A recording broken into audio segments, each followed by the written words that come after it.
तो क्या आप कभी सोच सकते हो, क्या कोई ऐसा इंसान जो भगवान को लेटर लिख सकता है? जी हाँ, तो ऐसा इंसान जो भगवान को लेटर लिखता है और उस लेटर में भगवान से पैसे मांगता है। जी, ये काफी सोचने वाली बात है कि ऐसे इस दुनिया में इस टाइप के इंसान भी हैं आज भी जो भगवान पर इतना फेथ रखते हैं। हेलो स्टूडेंट्स, तो आज हम स्टार्ट करने वाले हैं एक न्यू सीरीज और इस सीरीज में हम 10th क्लास एमपी बोर्ड और सीबीएसई बोर्ड को डिस्कस करने वाले हैं। तो सबसे पहले हमने इस सीरीज में 10th क्लास का first chapter, first flight book का फर्स्ट चैप्टर जिसका नाम है अ लेटर टू गॉड, उसको स्टार्ट करने वाले हैं। और इस चैप्टर में बात की जा रही है भगवान को एक लेटर लिखा गया। कैन यू इमेजिन, क्या आप सोच सकते हो भगवान को लेटर लिखा जा रहा है? तो क्या आपने कभी लाइफ में एक ऐसे इंसान को देखा है जो भगवान को लेटर लिखता है and in that letter he asked for money, और उस लेटर में वो भगवान से पैसे मांगता है? तो आप सोच सकते हो आजकल इस दुनिया में ऐसे इंसान हैं जो भगवान पर इतना फेथ करते हैं। जी, तो हम डिस्कस करते हैं इस चैप्टर। चलिए, चैप्टर जिसका नाम है अ लेटर टू गॉड, भगवान को लेटर लिखा गया। And this chapter is written by G L. Fernandes. इस चैप्टर को हमारे इन राइटर के द्वारा लिखा गया। एंड ही इज बोर्न, इनका जन्म हुआ था 17 नवंबर 1897, यानी 17 नवंबर 1897 को इनका जन्म हुआ था। एंड ही इज डाइड, और ये कब खत्म हुए थे? 10 दिसंबर 1966, यानी 10 दिसंबर 1966 को ये खत्म हुए थे। And he was a Mexican novelist. बेटा मैक्सिकन बोला गया है क्योंकि ये मैक्सिको सिटी से बिलोंग करते हैं। जैसे हम इंडिया के हैं तो हमको इंडियंस बोला जाता है, ऐसे ही ये इनको मैक्सिकन बोला गया। ये एक मैक्सिकन नोबलिस्ट यानी उपन्यासकार थे, पोइट कवि थे एंड जर्नलिस्ट पत्रकार थे। He became a teacher of literature, ये लिटरेचर के टीचर भी रहे हैं एट अ स्कूल, एक स्कूल में in Mexico City. In which city? Mexico City. He was awarded, इनको अवार्ड दिया गया है कौन सा? Nobel prize. इनको नोबेल प्राइज दिया गया है ऑफ आर्ट्स। कौन से एरिया में? आर्ट्स में एंड साइंस में, इन 1935। जी, आगे बढ़ते हैं। ये हमारे राइटर के बारे में था, तो ये आप थोड़ा सा रीड कर लेना। आगे देखिए, सबसे पहले हम डिस्कस करने वाले हैं बिफोर यू रीड। जी, बिफोर यू रीड में देखो क्या लिखा हुआ है। दे से फेथ कैन मूव माउंटेन्स। यहाँ पर दे का मतलब है पीपल, यानी जो लोग होते हैं, लोग कहते हैं कि अगर आपके अंदर विश्वास है, आपके अंदर फेथ है, तो आप माउंटेन्स को भी मूव कर सकते हैं। But what should we put our faith in? बेटा यहाँ पर एक फ्रेजल वर्ब दी गई है, पुट इन। अब सबसे पहले बात तो ये आती है कि फ्रेजल वर्ब होती है। फ्रेजल वर्ब अगर किसी वर्ब के साथ प्रीपोजिशंस को चेंज किया जाए और जब चेंज करने पर उसका मीन्स चेंज हो, like put out, put in, put over, तो इन सब चीजों के बारे में बात करते हैं। तो यहाँ पुट इन का मतलब है अपनी चीज को किसी में इन्वॉल्व करना। तो यहाँ पर बात आ रही है कि दे से, वो लोग कहते हैं, फेथ कैन मूव माउंटेन्स, अगर इंसान के अंदर विश्वास है तो वो माउंटेन्स को भी मूव कर सकता है। But what should we put our faith in? लेकिन हमें अपना फेथ, अपना विश्वास कौन से फील्ड में लगाना है, बात उस चीज की है। And this is the question, और यही वो क्वेश्चन है, यही वो प्रश्न है, दिस स्टोरी डेलिकेटली पोजेस, जो ये कहानी जानबूझकर, डेलिकेटली का मतलब होता है नोइंगली, तो आप लिख लेना बेटा, यहाँ डेलिकेटली का मतलब क्या है? नोइंगली। तो यही वो क्वेश्चन है जो इस स्टोरी में नोइंगली, जानबूझकर पूछा गया। चलिए हम बात करते हैं इस स्टोरी में लैंचो कौन है। Okay, लैंचो is a farmer. लैंचो एक किसान who writes a letter to God, जो भगवान को लेटर लिखता है when his crops are ruined, जब उसकी फसल ruined हो जाती है यानी destroyed हो जाती है। बेटा ये मीनिंग जो मैं इंग्लिश टू इंग्लिश लिखता हूँ, लाइक मैंने अभी आपको बताया डेलिकेटली माने नोइंगली होता है, ये मीनिंग मैं ऐसे ही नहीं लिख रहा हूँ, ये एग्जाम में एक्सट्रैक्ट में पूछे जाते हैं। तो आप इन मीनिंग्स को अपने सामने एक रफ या फेयर जो भी नोटबुक रख के बैठे हैं, आप उसको बराबर से लिखते जाओ, क्योंकि ये मीनिंग्स आपसे एक्सट्रैक्ट में पूछे जाने वाले हैं। ओके, तो लैंचो एक फार्मर, किसान है जो भगवान को लेटर लिखता है जब उसकी क्रॉप्स, फसल रूइंड यानी बर्बाद हो जाती है। एंड आस्किंग फॉर, देखो अगली phrasal verb, phrasal verb ask for, ask about, ask to, ऐसे करके। तो आस्क फॉर का मतलब, ओनली आस्क का मतलब देखा जाए तो होता है पूछना, लेकिन आस्क फॉर का मतलब देखा जाए तो होता है मांगना। आस्क फॉर मतलब मांगना, और अगर इंग्लिश में इसका मीनिंग हम देखें तो इसका मतलब होता है, आस्क फॉर का मतलब बैगिंग। क्या होता है? बैगिंग, यानी भीख मांगना या मांगना। तो वो भगवान से मांगता है, क्या मांगता है? 100 पैसोस। याद रखना, pesos is a currency of American country. कुछ अमेरिकन कंट्री होती है, वहां की करेंसी है पैसोस। वहां डॉलर भी होते हैं, सेंट्स भी होते हैं, पैसोस भी होते हैं, अलग अलग कंट्री। हाँ ना, आगे बढ़िए। Does Lencho's letter reach God? क्या लैंचो का लेटर भगवान तक पहुंचता है? Does God send him the money? क्या भगवान उसको पैसे भेजते हैं? यही बात यहाँ पर पूछी गई है। तो ये 2 क्वेश्चन आपको दिमाग में रखने हैं। क्या लैंचो का लेटर भगवान तक पहुंचता है? ये स्टोरी के बाद पता चलेगा। क्या भगवान उसके लेटर को पढ़ते हैं? ये भी स्टोरी पढ़ने के बाद पता चलेगा। चलिए हम स्टोरी स्टार्ट करते हैं। Let's start. ओके, सबसे पहले स्टोरी में लिखा हुआ है द हाउस। चलिए मैं आपसे पूछता हूँ, ये हाउस से पहले दा क्यों लगा? क्योंकि आपको पता है हाउस से पहले दा कब लगता है? बताइए। द आर्टिकल कब लगता है? Definite article. जब चीज डेफिनेट हो, निश्चित हो, या यूनिक हो, अकेली हो। यहाँ पर क्या बोला गया है? The house, the only one house. सिर्फ एक घर था। एक घर के लिए इसलिए क्या लगा हुआ है? आर्टिकल था, क्योंकि ये डेफिनेट है, एक है, यूनिक है। द ओनली वन, सिर्फ एक घर था। In the entire valley, entire माने होल, पूरी वैली में। यानी एक ऐसी वैली थी जहां पहाड़ थे, और उस पूरी वैली में सिर्फ ओनली वन हाउस, एक ही घर था। सेट, जो घर, सेट यानी सिचुएटेड, जो घर स्थित था ऑन द क्रेस्ट। क्रेस्ट का मतलब होता है टॉप। क्या होता है? टॉप। वो घर स्थित था on the top of a low hill, छोटे से पहाड़ के टॉप पर, जैसा आप देख सकते हो। एंड फ्रॉम दिस हाइट, ये घर उसका इतनी हाइट पर था, उस हाइट से वन कुड सी, वो इंसान, वो लैंचो देख सकता था अपने रिवर को एंड द फील्ड को। और उसने फील्ड, खेती किसकी कर रखी थी? ऑफ राइट कॉर्न, यानी पके हुए कॉर्न, यानी मक्के भुट्टे की। एंड वो corn dotted with the flowers, जिसमें फूल लगे हुए थे। या डॉटेड विद द फ्लावर्स का मतलब है उसकी फसल जो कि एकदम पक चुकी थी, उसमें फ्लावर्स आ चुके थे। आगे, दैट ऑलवेज प्रॉमिस्ड, यहाँ ये बताया गया है डॉटेड विद द फ्लावर्स का मतलब वो फसल जो हमेशा प्रॉमिस्ड, वादा करती है अ गुड हार्वेस्ट, एक अच्छी फसल का। द ओनली थिंग, अब उसके खेतों में, उसकी फसल को सिर्फ एक चीज, द अर्थ नीडेड, जो उसकी जमीन को जरूरत थी, वो थी डाउनफॉल। याद रखना, पूछा जाएगा लैंचो की क्रॉप को किस चीज की जरूरत थी? तो याद रखना सिंगल वर्ड में डाउनफॉल। किस चीज की? डाउनफॉल मतलब होता है रेनिंग, बारिश की जरूरत थी।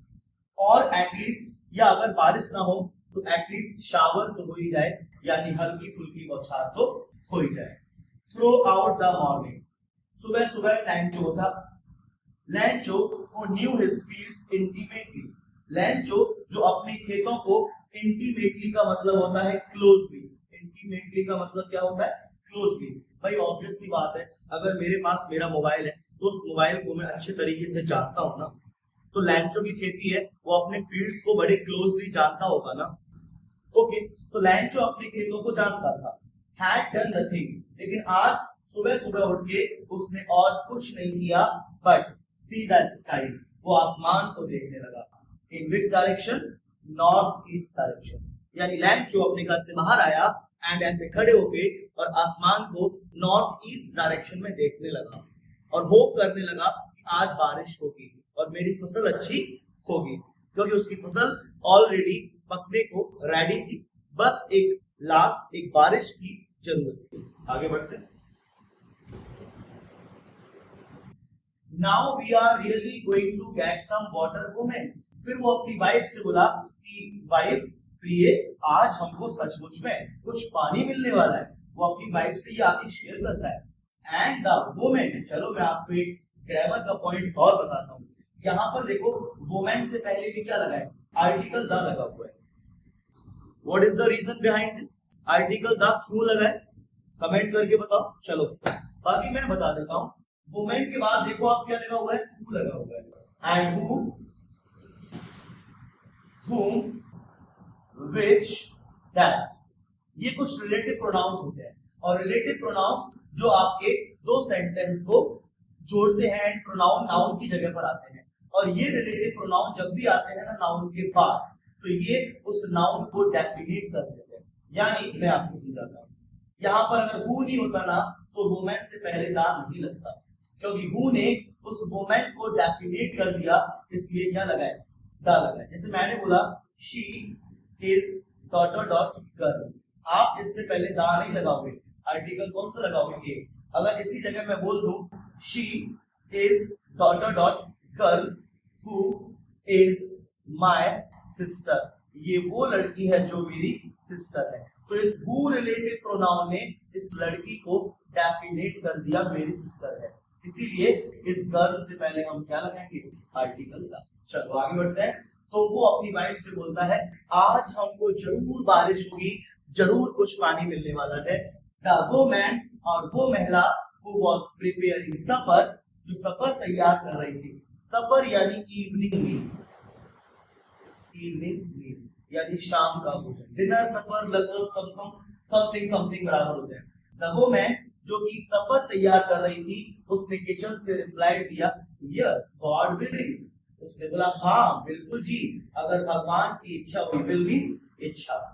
और ये बताया गया, ये वहां का एक एनवायरनमेंट को सेट किया गया है कि older boys were working in the field, उसके बड़े लड़के खेतों में काम कर रहे थे। एंड स्मॉलर वंस, और जो छोटे बच्चे थे आप देख सकते हो वो घर के आसपास खेल रहे थे, वर प्लेइंग नियर द हाउस। मैं आपको एक और बात बताऊं, यहाँ वाइल से दो सेंटेंस जोड़े गए हैं, दोनों सेंटेंस बराबर एक्शन हो रहा है। मतलब बड़े बच्चे उस समय खेतों में काम कर रहे थे एंड छोटे बच्चे उस समय at that time were playing near the house. When two actions are combined, जब दो एक्शंस एक साथ किए जा रहे हो ना तो हम वाइल का यूज करते हैं, और जब वाइल से दो एक्शंस को जोड़ा जा रहा हो तो वो पास्ट कॉन्टिन्यूअस में यूज होते हैं, जैसा कि आपको दिख रहा है was वर। आगे बढ़ो।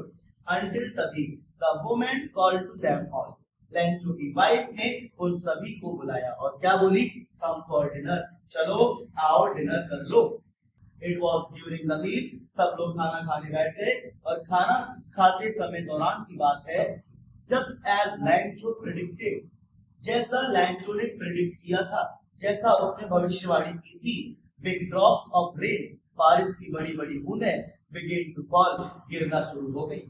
In the north east, उस डायरेक्शन से, जिस डायरेक्शन में वो देख रहा था वहां से ह्यूज, ह्यूज माने लिख लेना बेटा सभी लोग, ह्यूज माने होता है बिग। क्या होता है, बिग, ऊपर लिखा हुआ है वैसे, ह्यूज माने बिग, यानी वहां नॉर्थ ईस्ट डायरेक्शन से बिग माउंटेन्स ऑफ क्लाउड्स, यानी बड़े बड़े पर्वत बादल के, किसके, बादल के बड़े बड़े पर्वत जैसे could be seen approaching।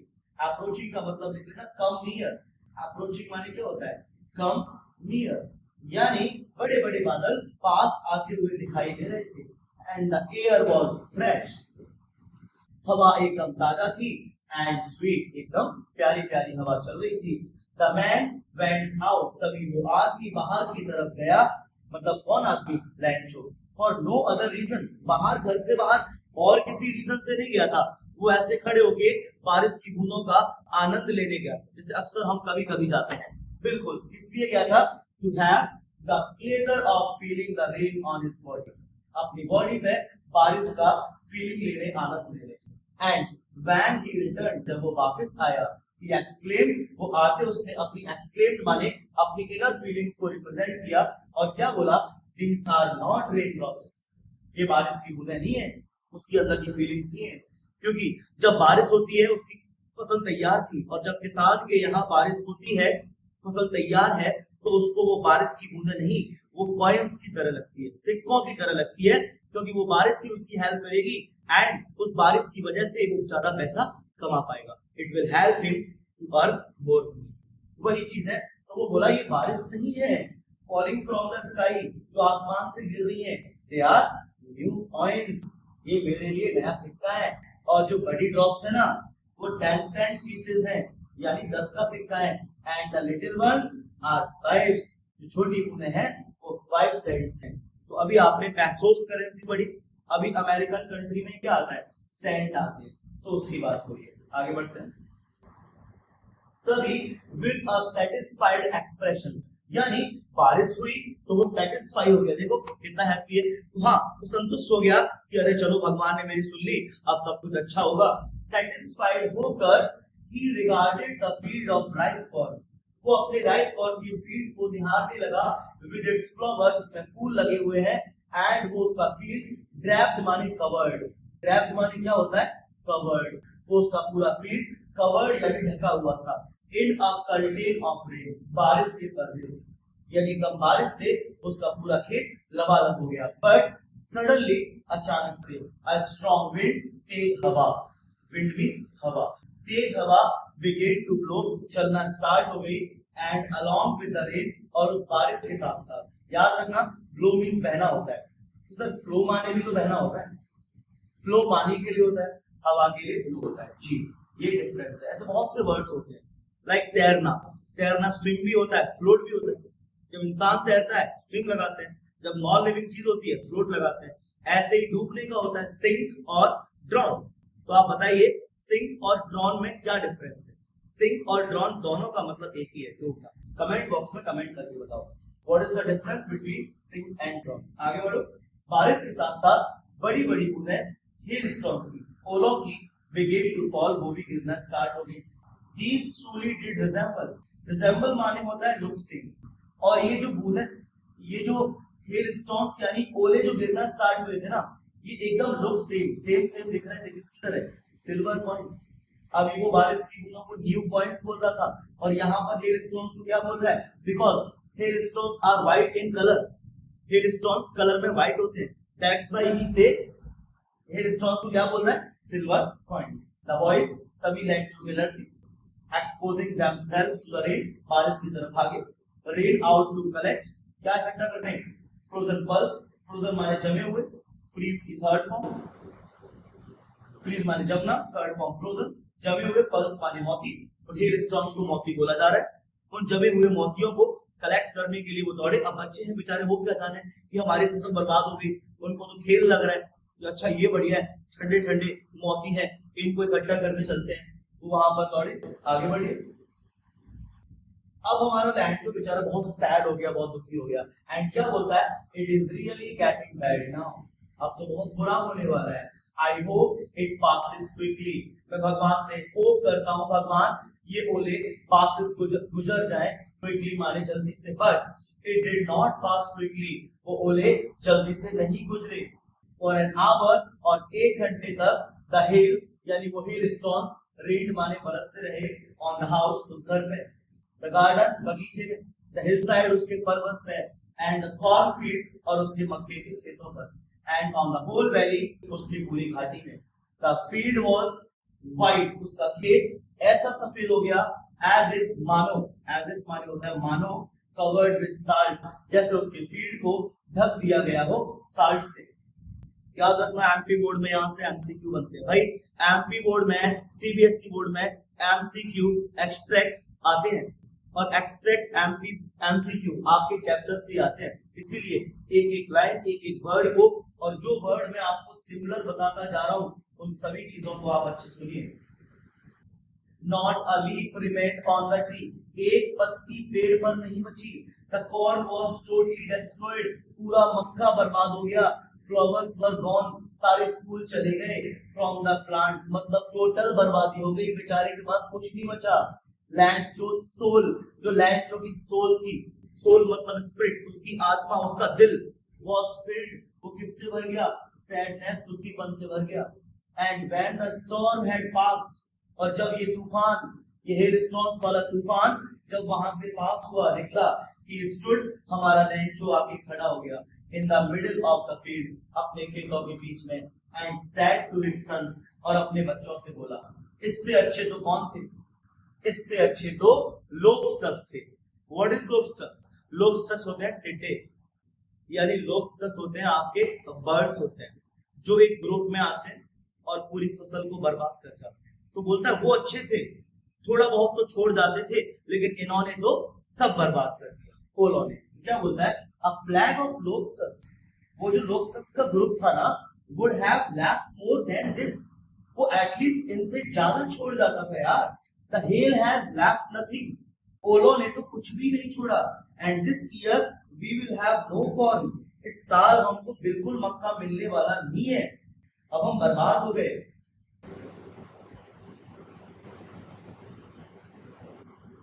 आगे देखो, that night was a sorrowful one, वो रात उसकी दुख भरी रात थी। All our work for nothing, क्या बोलता है, हमने जितनी भी मेहनत की हमको कुछ नहीं मिला। There is no one who can help us, अब कोई नहीं है जो हमारी मदद करेगा। We will all go hungry this year, हम सब भूखे मर जाएंगे। लैंचो बेचारा बहुत दुखी हो गया।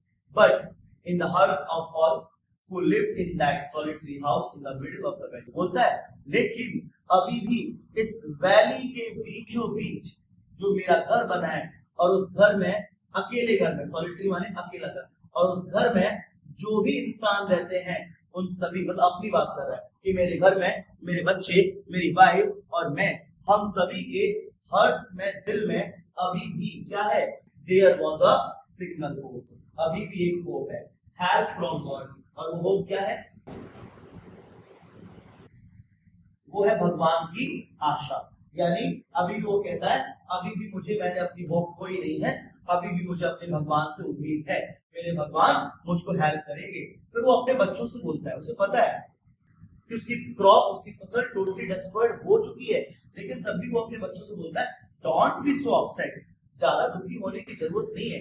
इवन दो, हालांकि दिस सीम्स, यानी मुझे ऐसा अपीयर होता है, मुझे ऐसा लगता है लाइक अ टोटल लॉस, जैसे हमारा टोटल लॉस हो चुका है, लेकिन रिमेंबर माय चाइल्ड, मेरे बच्चे याद रखना, no one dies of hunger, भूख से कोई मरता नहीं है, तो डोंट लूज योर होप, अपनी आशा खोने की जरूरत नहीं है, अभी भी हमारे पास एक इंसान है, सबका मालिक एक। दैट्स व्हाट दे से, ऐसा लोग कहते हैं, no one dies of hunger. आगे, ऑल थ्रू द नाइट, बच्चों को तो समझा दिया, लेकिन पूरी रात Lencho thought only his one hope, Lencho अपनी एक होप के बारे में सोचता रहा, और वो होप क्या थी, द हेल्प ऑफ गॉड, वो भगवान whose eyes, जिनकी आंखें see everything, सब कुछ देखती हैं, और वो भगवान जो हम लोगों को इंस्ट्रक्ट, निर्देश देते हैं, और भगवान की आंखें सब देखती हैं, इवन व्हाट, फिर वो चीज, वो बात is deep in one's conscience, मतलब भगवान सब कुछ देखता है, अगर आपकी कंसाइंस, अंतर आत्मा, कंसाइंस क्या होता है, कंसाइंस हमारी इनर सेंस होती है, वो इनर सेंस जो हमको बताती है what is right and what is wrong, क्या सही है क्या गलत। अगर आपकी उस इनर सेंस में, उस कंसाइंस में भी कुछ बात चल रही है ना, वो भी भगवान देखता है, तो वो कहता है भगवान सब देख रहा है, भगवान मुझे भी देखेगा। लैंचो was an ox of a man, लैंचो एक बैड बुद्धि आदमी था, वर्किंग लाइक एन एनिमल, वो एक जानवरों की तरह काम करता था अपने फील्ड में, but still he knew how to write, लेकिन उसको थोड़ा सा लिखना पढ़ना आता था, इसीलिए द फॉलोइंग संडे, आने वाले संडे को, एट डे ब्रेक, बेटा डे ब्रेक होता है, लाइक डे ब्रेक हम इसको भी बोलते हैं DAWN डाउन, और डे ब्रेक हम इसको भी बोलते हैं डस्क। डे ब्रेक का मतलब होता है, मैं बताता हूँ, एक तो होता है सुबह, जब आपकी रात में अंधेरा खत्म होता है, सुबह उजाला स्टार्ट होता है, दैट इज कॉल्ड डाउन, इसको भी डे ब्रेक बोलते हैं। एक शाम को होता है, जब उजाला खत्म होता है, अंधेरा स्टार्ट होता है, उसको हम बोलते हैं डस्क। इन दोनों को डे ब्रेक बोलते हैं, लेकिन आई थिंक यह सुबह की बात है। तो सुबह सुबह he began to write a letter, उसने लेटर लिखना स्टार्ट किया, which he himself would carry, जिसको, इस लेटर को वो खुद स्वयं लेकर जाएगा, to town and place in the mail, अपने मेल बॉक्स में डालेगा। और वो लेटर क्या था, it was nothing, वो लेटर और कुछ नहीं, वो था a letter to God, भगवान को लेटर। अब देखिए यहाँ क्वेश्चन बनता है, उसमें भगवान को फर्स्ट लेटर में क्या लिखा, गॉड, ही, और उसने लिखा if you don't help me, भगवान अगर आप मेरी मदद नहीं करते तो I and my family will go hunger this year, मैं और मेरा परिवार इस साल भूखा मर जाएगा।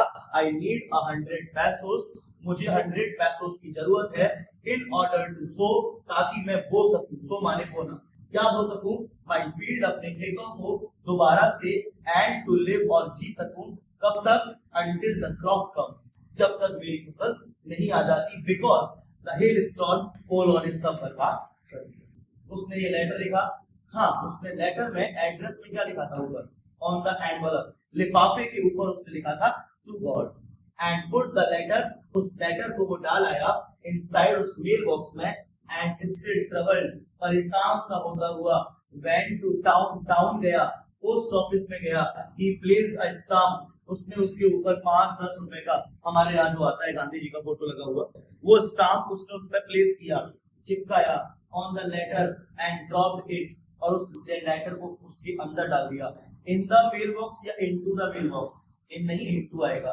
क्योंकि जब कोई चीज मूवमेंट करके जाती है, लाइक कोई बिल्ली कुएं में ऑलरेडी है, a cat is in the well, अगर कोई बिल्ली कुएं में बाहर से कूदी मूवमेंट करके तो आएगा into the well, a cat jumped into the well. मैं कमरे में हूं, I am in the room, मैं कमरे में आया, I came into the room, आप कमरे में हो, ऑलरेडी हो, इन आएगा, आप कमरे में बाहर से अंदर मूवमेंट करके आए तो इनटू आएगा। आगे बढ़िए,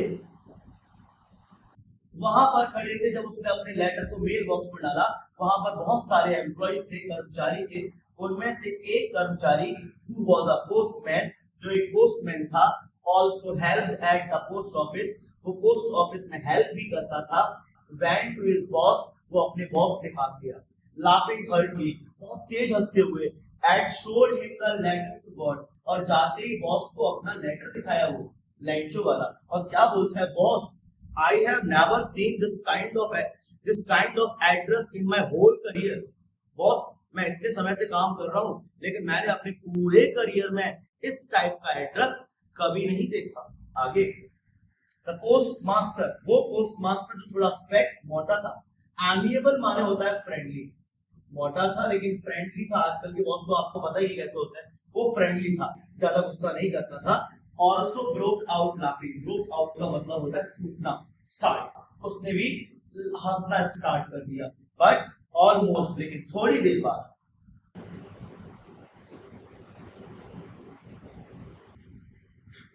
बट ऑलमोस्ट थोड़ी देर बाद, इमीडिएटली तुरंत, ही टर्न सीरियस, वो सीरियस हो गया, मतलब फर्स्ट ही ना, पहले वो हंसने लगा, and after some time he became serious, थोड़ी देर बाद वो सीरियस हो गया, and tapping the letter on his desk, और अपनी डेस्क पे उस लेटर को टैपिंग करने लगा, मतलब यहाँ पर एक वो एक्सप्रेस कर रहा है कि he was thinking something about this letter, कि वो उस लेटर के बारे में कुछ सोच रहा था। आगे, और उसके बाद वो कमेंट करता है और क्या बोलता है, व्हाट फेथ, वाओ क्या विश्वास है, आई विश, काश, I had the faith of the man, मुझे भी इस इंसान जितना फेथ होता, who wrote this letter, जिसने ये लेटर लिखा है, starting up a correspondence with God, जो भगवान से बातचीत करना स्टार्ट कर चुका है, काश इतना फेथ मेरे अंदर भी होता। आगे, so in order not to shake the writer's faith, इसीलिए, तो आप कहीं बोर तो नहीं हो रहे, यहाँ पर आप देखना अभी लैंचो क्या करने वाला है, उसको पैसा मिलेगा, लेकिन पैसा मिलने के बाद इंसान सरप्राइज होता है, भगवान ने पैसा भेजा है, but he was not surprise, not at all surprised, but बल्कि ही बिकेम एंग्री, तो ये चीज आप देखना, अभी बोर होने की जरूरत नहीं है। हाँ, उसके बाद, in order not to break the writer's faith, इस लेटर को जिसने भी लिखा है, हमारा पोस्ट मास्टर कह रहा है, उसका फेथ जो है वो ब्रेक ना हो, शेक ना हो, इसलिए the post master came up with an idea, post master को एक आइडिया है कि चलो आंसर द लेटर, चलो लेटर का जवाब देते हैं, लेकिन उसको ये नहीं पता कि इस लेटर का आंसर करने के लिए इंक पेपर की जरूरत नहीं है, इसमें जरूरत है मनी, पैसों की। हाँ, but when he opened it, जब उस लेटर को खोला, इट वाज एविडेंट, उसमें सबूत था, उसमें पता लगा कि टू आंसर इट, इसका आंसर देने के लिए he needed something more than goodwill, उसको जरूरत थी कुछ ऐसी चीज की जो अच्छाई से, इंक से और पेपर से ज्यादा है, वो क्या था, मनी, बट तब भी वो अपने उस वादे से, उस आइडिया से हिला नहीं, ही स्टक टू हिज रिजोल्यूशन, वो अपने रिजोल्यूशन पे, अपने दृढ़ निश्चय पे स्टक माने डटा था। ही आस्क्ड फॉर, अभी बताया था, आस्क्ड फॉर माने होता है बैक, मांगना, उसने मांगा मनी, कहां से, फ्रॉम हिज एम्प्लॉइज, अपने एम्प्लॉइज से, he himself give part of his salary, उसने अपनी सैलरी का भी कुछ हिस्सा दिया, and several friends of his, कुछ अपने दोस्तों से मांगा, were obliged to give something for an act of charity, किसके नाम पर, चैरिटी यानी दान पुण्य के नाम पर, कि मैं आपका बड़ा आभारी रहूंगा, इस बेचारे गरीब की मदद कर दो। सबसे पहले अपने एम्प्लॉइज से मांगा, give some part of its salary, कुछ अपने फ्रेंड से मांगा, लेकिन तब भी इट वाज इम्पॉसिबल, असंभव हुआ फॉर हिम, उसके लिए, टुगेदर, इकट्ठा कर पाना, कितना, 100 पैसोस, यानी तब भी वो 100 पैसोस इकट्ठा नहीं कर पाया। He was able to send the farmer only a little more than half, आधे से ज्यादा, उसने कितना मांगा था, 100, आधा कितना होता है, 50, 50 प्लस जितना भी हुआ उसने डिसाइड किया कि मैं इतना भेज दूंगा। He put the money, उसने वो पैसा एनवलप, लिफाफे में रखा, एड्रेस डाला लेंचो का, एंड विद इट, उस लेटर के साथ, उसने containing only a single word, उसमें और कुछ नहीं लिखा, सिर्फ एक वर्ड था, वो था सिग्नेचर, किसका, भगवान का। अब बताओ मुझे भगवान का सिग्नेचर क्यों किया, टू मेंटेन हिज, उसके फेथ को बनाए रखने के लिए, ताकि वो इंसान भगवान से विश्वास को ब्रेक ना कर दे। आगे, The following Sunday Lancho came a bit earlier, आने वाले संडे को लैंचो थोड़ा जल्दी आ गया, and usual to ask, आते ही पूछा, if there was a letter for him, क्या उसके लिए कोई लेटर आया है। वहीं पर कौन खड़ा था, हमारा postman, and himself who handed the letter to him, उस पोस्टमैन ने तुरंत अपने हाथ से उसको लेटर दिया, जबकि जो पोस्ट मास्टर था जिसने इसकी हेल्प की थी, वो बैठा बैठा अपनी ऑफिस से एक्सपीरियंस, अनुभव कर रहा है कंटेनमेंट। कंटेनमेंट माने लिख लेना सेटिस्फेक्शन, क्या होता है, सेटिस्फेक्शन, वो बैठा बैठा संतुष्टि फील कर रहा है of a man who has performed, जिसने एक अच्छा डीड किया है, एक अच्छा काम किया है। और इंसान जब अच्छा काम करता है ना, तो वो बैठा बैठा थोड़ा फील कर रहा है कि हाँ चलो मैंने आज कुछ तो अच्छा किया, ऐसा वो फील कर रहा है। आगे देखिए, looked on from his office, और वो कहां से देख रहा है, अपने ऑफिस से देख रहा है। लैंचो showed not the slightest surprise, और बताया ना मैंने आपको, लैंचो ने बिल्कुल भी सरप्राइज नहीं दिखाया ऑन सीइंग द मनी, पैसा देखकर, सच वाज हिज कॉन्फिडेंस, देखिए भाई साहब का कॉन्फिडेंस, बट इसके अलावा ही became angry, गुस्सा हो गया। तो when he counted the money, जब उसने पैसा गिना, और क्या बोलता है, God could not have made a mistake, भगवान गलती नहीं कर सकते, nor could he denied लैंचो, ना वो अपने परम भक्त लैंचो को मना कर सकते हैं। भाई साहब का कॉन्फिडेंस तो अलग ही लेवल का था। तो भाई साहब उसके बाद क्या हुआ, देखो, इमीडिएटली तुरंत Lencho went up to the window, खिड़की पर गया, आस्क फॉर पेपर, क्या मांगा, पेपर एंड इंक मांगा, and on the public writing table, और वही पब्लिक राइटिंग टेबल पर ही started to write a second letter, उसने दूसरा लेटर लिखना स्टार्ट कर दिया, with much wrinkling of his brow, यानी अपनी आईब्रोज को रिंकलिंग कर रहा है, मतलब वो भी अपने आइडियाज को सोच रहा है, क्या लिखूं क्या लिखूं, कॉज्ड बाय द एफर्ट, वो प्रयास कर रहा है, he had to made to express his idea, वो अपने आइडियाज को एक्सप्रेस करने की कोशिश कर रहा है। And when he finished his letter, जब उसने अपने लेटर को फिनिश किया, he went to the window, वो विंडो पर गया, टू बाय अ स्टाम्प, एक स्टाम्प खरीदा, व्हिच ही लिक्ड, इस बार इतना टाइम नहीं है उसके पास कि वो गम वगैरह लेके और उसको चिपकाए, लिख, सीधा चाटा, एंड देन अफिक्स, और उसके बाद सीधा चिपका दिया उस लेटर को, किस पे, ऑन द एनवलप, उस लिफाफे पे, with a blow of fist, अपनी मुट्ठी के ब्लो माने जोर से, ऐसे करके, एंड द मोमेंट, और जिस क्षण the letter fell into the mail box, वो लेटर जैसे ही मेल बॉक्स में गिरा, post master went to open it, वो पोस्ट मास्टर जो अभी तक ऑफिस से देख रहा था, भागता हुआ पहुंचा, ये क्या करता है भाई, अभी तो इसके लिए मैंने कुछ पैसों इकट्ठे किए और मांग लिए क्या, उसको ये डर लगा। तभी उसने देखा उस लेटर में लिखा हुआ था, God of the money that I asked for, जो पैसा मैंने आपसे मांगा था, ओनली 70 पैसोस रीच मी, ये लिखा हुआ है, मोर देन 50 ये था, 70, सिर्फ मेरे पास 70 पहुंचा, सेंड मी द रेस्ट, बचा हुआ भी भेजिए, since I need it very much, मुझे बहुत जरूरत है, बट भगवान don't send it to me through the mail, इसको पोस्ट ऑफिस से मत भेजना, बिकॉज डायरेक्टली भेज देना, सीधे चले आना मेरे पास मुझे देने के लिए, पोस्ट ऑफिस से भेजने की जरूरत नहीं है। क्यों, बिकॉज उसको लगता है पोस्ट ऑफिस के जो एम्प्लॉइज हैं are a bunch of crooks, ये बेईमानों का समूह है, सारे के सारे बेईमान हैं, उसको लगा कि जितना भी पैसा है ये सब मेरा इन्होंने चुरा लिया है, तो इसलिए वो बोलता भैया सर डायरेक्टली आ जाना भगवान, इस बार इसके थ्रू मत भेजना, और लास्ट में अपने साइन करता है लैंचो। तो बताओ, आपने ऐसे इंसान देखे जो भगवान को लेटर लिखते हैं, और तो और जिन लोगों ने उसकी हेल्प की उन लोगों को उल्टा ब्लेम कर रहा है। और इस चीज को इंग्लिश में आपको पता है क्या कहते हैं? अगर हाँ तो कमेंट करो, और नहीं तो मेरी बात सुनो। जब कोई इंसान आपके लिए कुछ करता है और आप उसका ऑपोजिट सोच लेते हैं, दिस इज कॉल्ड आयरनी। इसको इंग्लिश में क्या बोलते हैं? आयरनी। तो ये हमने आपके साथ word to word explanation share किया। अब इसकी एक एनिमेशन वीडियो भी 1-2 दिन में आने वाली है, जिसमें ओनली हिंदी में समरी डिस्कस की जाएगी, जिससे आप उसको सामने से जैसे पिक्चर मूव होती है, आप उसको बहुत अच्छी तरीके से देखकर समरी को दिमाग में बिठा पाओगे। और यहाँ जितने भी मैंने आपको English to English similar word जितने भी बताए हैं, वो सब आपकी फेयर में नोट होनी चाहिए, क्योंकि वो सिमिलर वर्ड्स एब्स्ट्रैक्ट में पूछे जाते हैं। ठीक है, अगर आपको ये वीडियो अच्छी लगी हो, तो आप चाहते हो कि मैं ऐसी वीडियो और लेकर आऊं, एनिमेशन वीडियो और लेकर आऊं, तो आप इस वीडियो को ज्यादा से ज्यादा शेयर करिए, ताकि बाकी लोगों को हेल्प हो और मुझे भी लगे कि हाँ, मेरे इतने एफर्ट्स करने के बाद कुछ तो मुझे मिल रहा है। तो मैं अगली video word to word explanation, और जो इसकी अगली वीडियो है इसकी एनिमेशन वीडियो, जो बहुत छोटी होगी, शॉर्ट होगी, 8 से 10 मिनट की, वो वीडियो मैं आपके साथ ला सकता हूँ। Thank you.